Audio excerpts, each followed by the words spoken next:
மக்களுக்கு நல்லது பண்றதுக்கு அரசியலுக்கு வாங்கடா, கொள்ளை அடிக்கிறது கொலை பண்றதுக்கு மாடா அரசியலுக்கு.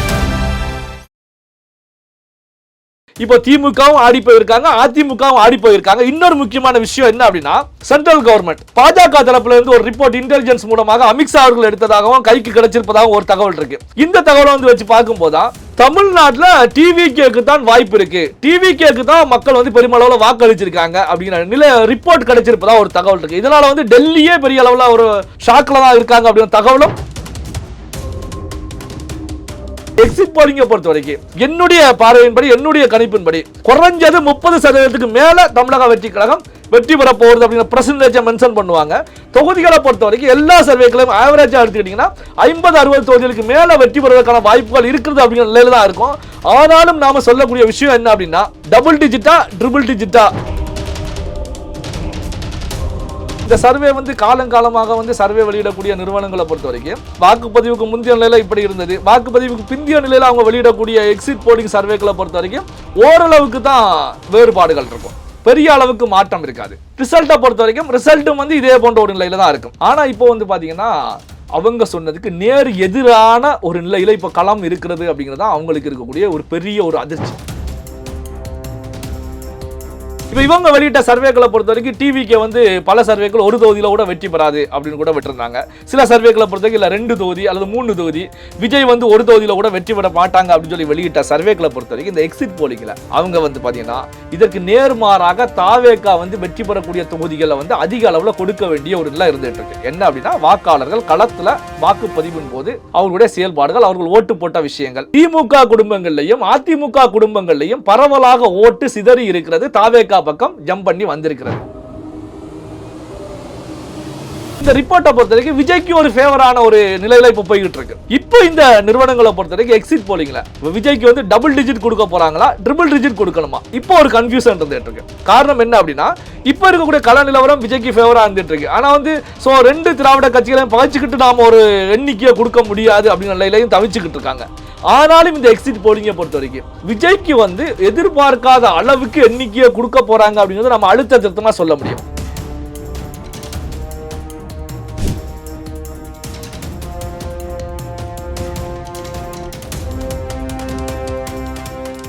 ரியல் ஒன் உறவுகளே, நடுநிலையோடு பொறுப்புடன் செய்திகளை வழங்கி பல லட்சக்கணக்கான மக்களின் நம்பிக்கையை பெற்ற நமது சேனலின் வளர்ச்சிக்கு உங்கள் ஆதரவு தேவை. இந்த ஊடக பயணம் தொடர்ந்து வலுப்பெற திரையில் தெரியும் QR கோட் ஸ்கேன் செய்தோ அல்லது டிஸ்கிரிப்ஷனில் உள்ள வங்கி விவரங்கள் மூலம் உங்களால் முடிந்த அளவு சப்போர்ட் செய்யுங்கள். உங்கள் ஒவ்வொரு ஆதரவும் நமது குரலை இன்னும் பல லட்சம் பேரிடம் கொண்டு செல்ல உதவும். ரியல் ஒன் நேயர்களுக்கு வணக்கம். இன்று நம்முடன் நேர்காணலுக்காக பத்திரிகையாளர் நிலை சிவா இணைந்திருக்காரு. வணக்கம் சார். வணக்கம் சார். வருகின்ற 29ஆம் தேதி எக்ஸிட் போலிங் நடக்க இருப்பதாக தகவல் வந்துட்டு இருக்கு. எந்த அளவுக்கு இது வந்து பல கட்சிகளை வந்து பாதிப்பை ஏற்படுத்தும் நினைக்கிறீங்க? அதாவது பார்த்தீங்கன்னா, பல நிறுவனங்கள் வந்து சர்வேக்களை வெளியிட்டிருந்தாங்க. வாக்குப்பதிவுக்கு முந்தைய நிலையில் சர்வேக்கள் வெளியிட்டிருந்தாங்க. சர்வேக்களை பொறுத்த வரைக்கும் இந்த சர்வேக்கள் வந்து திமுக தான் ஆட்சிக்கு மீண்டும் வரப்போகுது அப்படின்னு சொல்லி தான் பரவலாக சர்வேக்கள் வந்து இருந்துச்சு. அதிமுக அப்படிங்கிற நிலையில் வந்து பார்த்தீங்கன்னா ஒரு சில சர்வேக்கள் தான், விரல் விட்டு எண்ணக்கூடிய அளவிலான சர்வேக்கள் தான் அதிமுக அப்படிங்கிறத சுட்டி காட்டியிருந்தது. அப்போ சர்வேக்களை பொறுத்த வரைக்கும் அப்போ திமுக தான் மீண்டும் ஆட்சி அமைக்க போகிறது. அதே நேரத்தில் திமுகவுக்கு ஒரு சில சர்வேக்களை பொறுத்த வரைக்கும் மெஜாரிட்டி கிடைக்குமா கிடைக்காதா அப்படிங்கிற நிலையில் இருந்துச்சு. தமிழக வெற்றி கழகம் அப்படின்னு எடுத்துக்கிட்டோம் அப்படின்னா, தமிழக வெற்றி கழகத்தை பொறுத்த வரைக்கும் ஒரு வாக்கு வங்கியை அவங்க ப்ரூவ் பண்ணுவாங்க. ஒரு கணிசமான வாக்கு சதவீதத்தை எட்டு பிடிப்பாங்க. ஒரு 10%, ஒரு 15%, ஒரு 18, 20, ஒரு 24% வரைக்கும் சர்வேக்கள் இருந்தது. ஜூனியர் விடனை பொறுத்த வரைக்கும் 24.5% தாவேக்காக்கு கிடைக்கும் அப்படின்னு சொல்லி வெளியிட்டிருந்தாங்க. இப்படி வந்து சர்வேக்களை பொறுத்த வரைக்கும் எல்லா சர்வேக்களுமே வந்து திமுகவுக்கு சாதகமாக 90% இருந்தது. ஒரு 10%, 15% அதிமுகவுக்கு சாதகமாக இருந்தது. இந்த வாக்குப்பதிவு முடிந்த பிறகு இந்த சர்வே கம்பெனிகளை பொறுத்த வரைக்கும் அவங்களுக்கு வந்து ஒரு பேர் அதிர்ச்சி அப்படின்னு சொல்லலாம். காரணம் என்ன அப்படின்னா, இந்த சர்வே வந்து காலங்காலமாக வந்து சர்வே வெளியிடக்கூடிய நிறுவனங்களை பொறுத்த வரைக்கும் வாக்குப்பதிவுக்கு முந்தைய நிலையில இப்படி இருந்தது, வாக்குப்பதிவுக்கு பிந்திய நிலையில அவங்க வெளியிடக்கூடிய எக்ஸிட் போலிங் சர்வேக்களை பொறுத்த வரைக்கும் ஓரளவுக்கு தான் வேறுபாடுகள் இருக்கும், பெரிய அளவுக்கு மாற்றம் இருக்காது. இவங்க வந்து இத்தனை தொகுதிகள் இந்த கட்சி வெற்றி பெறும் அப்படின்னு சொன்னாங்க அப்படின்னா, எக்ஸிட் போலிங்கை பொறுத்த வரைக்கும் ஒரு 10 தொகுதிகள் 15 தொகுதிகள் முன்ன பின்ன மாறுவதற்கான வாய்ப்பு இருக்கும். ரிசல்ட்டை பொறுத்த வரைக்கும் ரிசல்ட்டும் வந்து இதே போன்ற ஒரு நிலையில தான் இருக்கும். ஆனால் இப்போ வந்து பார்த்தீங்கன்னா அவங்க சொன்னதுக்கு நேர் எதிரான ஒரு நிலையில இப்ப களம் இருக்கிறது அப்படிங்கிறது அவங்களுக்கு இருக்கக்கூடிய ஒரு பெரிய ஒரு அதிர்ச்சி. என்ன அப்படின்னா, நாம கொடுத்த சர்வே வந்து நாம எடுத்து கொடுத்தோம், அது வந்து சில கட்சி சார்புடையதாக எடுத்தோமா, இல்ல வந்து இன்டைரக்டாக அவர்களுக்கு வேலை பார்த்தோமா, அல்லது வந்து நியூட்ரலாக ஒரு சர்வே கொடுத்தோமா அப்படிங்கிறத தாண்டி எடுத்த சர்வேக்களை பொறுத்த வரைக்கும் பல சர்வேக்கள் தவறான நிலையில இருக்கிறது. தவறு அப்படின்னா வந்து ஒரு குறிப்பிட்ட % ஏறி இறங்கலாம், முற்றிலுமா மாறுது அப்படின்னால அந்த சர்வேயை வந்து ஒரு பொய்யான ஒரு சர்வே, அந்த நிறுவனம் எடுத்த சர்வே ஒரு பொய்யான சர்வே, மக்கள் மத்தியில் நம்பிக்கை அந்த சர்வே ரிப்போர்ட் மட்டுமல்ல அது எடுத்த நிறுவனம் விளக்க போகிறது அப்படிங்கிற நிலையிலான ஒரு நிலை தான் இருந்துட்டு இருக்கு. இப்போ வந்து பார்த்தீங்கன்னா எக்ஸிட் போலிங் எப்படி இருக்க போகிறது அப்படின்னு எடுக்கும்போது தான் இப்போ இவங்க வெளியிட்ட சர்வேக்களை பொறுத்த வரைக்கும் டிவிக்கு வந்து பல சர்வேக்கள் ஒரு தொகுதியில் கூட வெற்றி பெறாது அப்படின்னு கூட விட்டுருந்தாங்க. சில சர்வேக்களை பொறுத்த வரைக்கும் இல்லை 2 தொகுதி அல்லது 3 தொகுதி, விஜய் வந்து ஒரு தொகுதியில் கூட வெற்றி பெற மாட்டாங்க அப்படின்னு சொல்லி வெளியிட்ட சர்வேக்களை பொறுத்த வரைக்கும் இந்த எக்ஸிட் போலிங்கில் அவங்க வந்து பார்த்தீங்கன்னா இதற்கு நேர்மாறாக தாவேகா வந்து வெற்றி பெறக்கூடிய தொகுதிகளை வந்து அதிக அளவில் கொடுக்க வேண்டிய ஒரு நிலை இருந்துகிட்டு இருக்கு. என்ன அப்படின்னா, வாக்காளர்கள் களத்தில் வாக்குப்பதிவின் போது அவர்களுடைய செயல்பாடுகள், அவர்கள் ஓட்டு போட்ட விஷயங்கள், ஏன்னா வந்து சர்வே நிறுவனங்களை பொறுத்த வரைக்கும் ஓட்டு போட்ட மக்கள் மத்தியில் ஒரு சர்வே பண்ணுவாங்க, நீங்கள் யாருக்கு போட்டீங்க அப்படின்னு சொல்லி பூத் வாரியாக ஒரு சர்வேக்களை எடுப்பாங்க, எடுத்து தான் இந்த எக்ஸிட் போலிங் சர்வேயா கொடுப்பாங்க. அப்போ பார்த்தீங்கன்னா இப்படி எடுக்கப்பட்ட சர்வேயை பொறுத்த வரைக்கும் பிலோ 50 அப்படிங்கிற நிலையில் 50 வயதுக்கு கீழ்பட்டவங்களை பொறுத்த வரைக்கும், ஒரு 45-50 வயசுக்கு கீழ்பட்டவங்களை பொறுத்த வரைக்கும் பரவலாக தாவேகா பக்கம் பாஞ்சிருக்காங்க.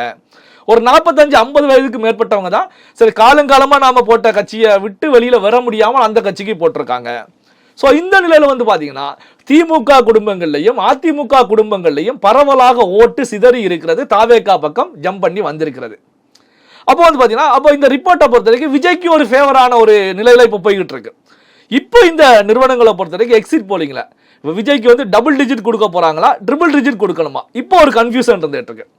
காரணம் என்ன அப்படின்னா, இப்போ இருக்கக்கூடிய கள நிலவரம் விஜய்க்கு ஃபேவராக இருந்துட்டு இருக்கு. ஆனால் வந்து ஸோ 2 திராவிட கட்சிகளையும் பகைச்சிக்கிட்டு நாம ஒரு எண்ணிக்கையை கொடுக்க முடியாது அப்படிங்கிற நிலையிலையும் தவிச்சுக்கிட்டு இருக்காங்க. ஆனாலும் இந்த எக்ஸிட் போலிங்கை பொறுத்த வரைக்கும் விஜய்க்கு வந்து எதிர்பார்க்காத அளவுக்கு எண்ணிக்கையை கொடுக்க போறாங்க அப்படிங்கிறது நம்ம அழுத்த திருத்தமா சொல்ல முடியும். அதாவது விஜய் தமிழக வெற்றி கழகம் ஒரு தொகுதியில் கூட வெற்றி பெற முடியாதுன்னு சொன்ன சர்வேக்கள் கூட, டிஎம்கே ஆதரவு கம்பெனிகள் எடுத்த சர்வேக்கள் கூட இப்போ விஜய்க்கு வந்து 20-30 தொகுதி 40 தொகுதினாலும் போட வேண்டிய ஒரு நிலை ஏற்பட்டிருக்கு. அப்போ மக்கள் மத்தியில் எந்த அளவுக்கு ஒரு எழுச்சி ஏற்பட்டிருக்கிறது, மக்கள் எந்த அளவுக்கு ஆர்வமாக வந்து வாக்களிச்சிருக்காங்க. இப்போ நம்ம வாக்குப்பதிவு முடிந்த உடனே 85% எட்டி பிடிச்ச உடனே நாம அழுத்த திருத்தமாக சொன்னோம். ஏன் 85% எட்டி பிடிச்சிருக்கு? தமிழக வரலாற்றில் முதல் முறையாக அதிக அளவுக்கு போலிங் ஆகியிருக்கு. அப்போ இந்த ஆர்வமாக காலையிலிருந்து மாலை வரைக்கும் ஆவரேஜாவே growth, அந்த போலிங்கோட சார்ட் வந்து ஆவரேஜாவே சென்றுட்டு இருந்துச்சு. ஒரு 8%, 9%. இது வந்து குறையவே இல்லை. அப்போ இன்னும் ஒரு 2 மணி நேரம் 3 மணி நேரம் அதிகமாக கொடுத்துருந்தால் அங்கே 90, 95, 100க்கு கூட போயிருக்கும். ஏன்னா வந்து பல இடங்கள்ல வந்து பேருந்து வசதி இல்ல, ஓட்டு போக முடியல, இப்படியான சிக்கல் இருந்துச்சு. ஆக்சுவலா அன்னைக்கு அறிக்கையில கூட விஜய் அவர்கள் வந்து 2 மணி நேரம் அதிகமா வேண்டும் சொல்லிட்டு ஆமா வேண்டும்னு கேட்டிருந்தாங்க. அப்போ வந்து இன்னும் 2 மணி நேரம் கொடுக்கப்பட்டிருந்தால் இங்க 85 90 95க்கு ஏறி இருக்கும். அப்போ வந்து பாத்தீங்கன்னா ஒரு நாட்டில் இருக்கக்கூடிய வாக்காளர்களை பொறுத்த வரைக்கும் 85% 90% வந்து வாக்களிக்கிறாங்க அப்படின்னாலே பெரிய ஒரு ஜனநாயக புரட்சி ஏற்பட போகிறது அப்படிங்கிறத நாம எடுத்துக்க முடியும்.